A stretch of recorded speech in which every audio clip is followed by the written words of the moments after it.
Olá pessoal, tudo bem? Hoje nós vamos para a nossa aula sobre magnetismo, né? E a ideia nesse primeiro momento é fazer uma revisão para podermos prosseguir.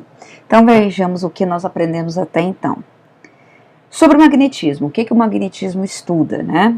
Você pode verificar aqui que eu coloquei nesse cantinho aqui, ó, que o magnetismo, a definição dele é a capacidade de atração ou repulsão conferida a certos objetos. Então, todos os fenômenos que exercem o magnetismo, eles terão essa capacidade de ou atrair ou repelir. Vamos ver um exemplo? Se eu pegar dois ímãs e colocar um frente a frente, pode acontecer duas coisas. Dependendo dos polos que estiverem virados um frente ao outro, eu posso ter a atração ou eu posso ter a repulsão. Mas se eu pegar um ímã e pegar materiais, exemplo, um ferro, quando eu coloco os dois próximos, eu sei que só tem uma possibilidade de acontecer ali, que é a atração, porque o ferro, que é um material metálico, ele sente a atração aí pelo ímã, devido à presença de um campo magnético ali. Então tem situações de fenômenos físicos que acontecem na natureza, que está tendo a atração ou a repulsão, dependendo do material que está tendo contato ali, tá bom?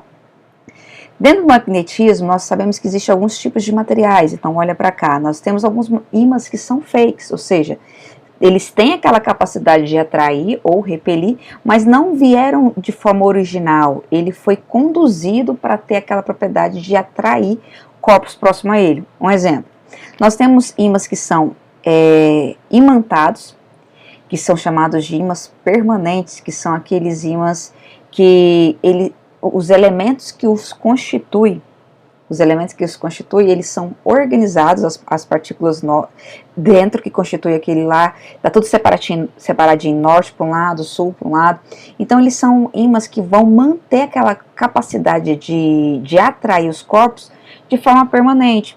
Então são chamados de corpos imantados, e nós vimos nas últimas aulas aí, nos vídeos que eu gravei anteriormente, como eu posso pegar um material que não é magnetita, porque a gente sabe que a magnetita ela já tem essa propriedade intrínseca nela, mas se eu pegar um outro material que não é a magnetita e fazer com que ele consiga ter essas propriedades magnéticas.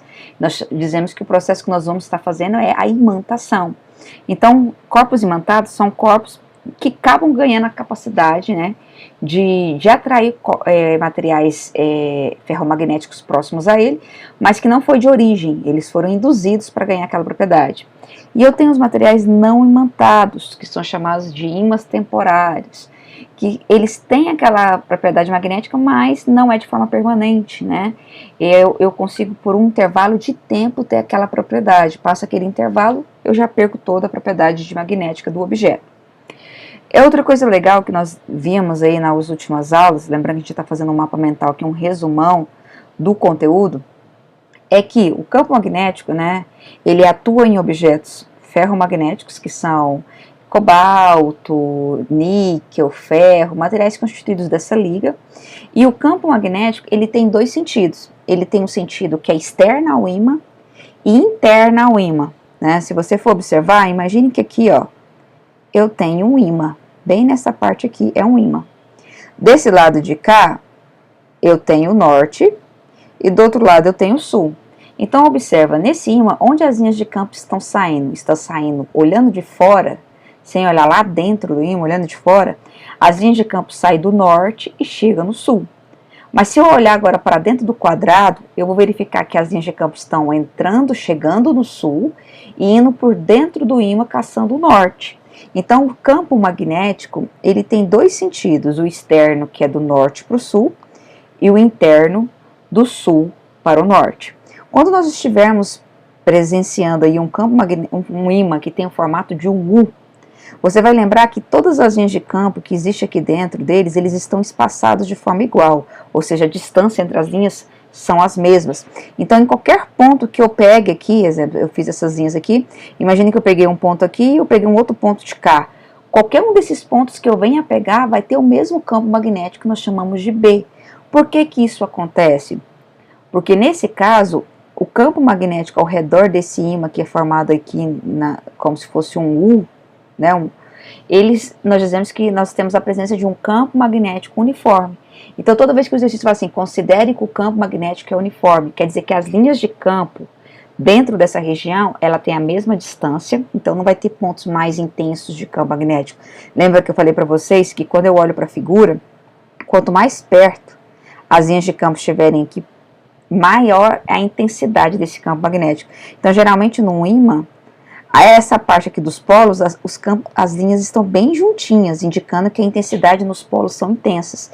E nas laterais do ímã, elas são mais afastadas, né, indicando que o campo magnético está diminuindo.